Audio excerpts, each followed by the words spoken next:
ख़ास बात होती थी जैसे हमारे माइनिंग एरिया थी जहाँ पे, तो माइनिंग एरिया में थोड़ा बहुत तो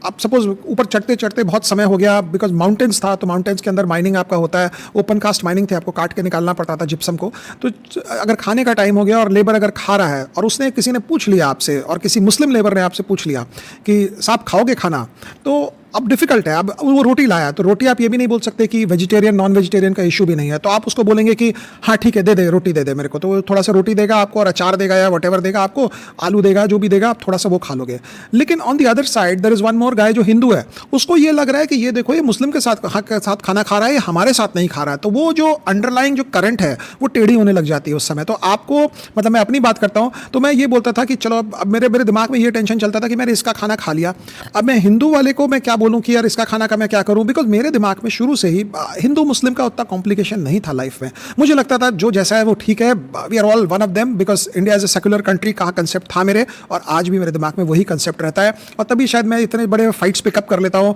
over the social media and the internet. लेकिन जब बात हो रही है, जब मैंने एक के साथ खाना खाया, उसके रोटी लिया, और रोटी बहुत ही बेसिक सी रोटी हुआ करती थी, आधे पता नहीं कौन सा मट्टी वट्टी का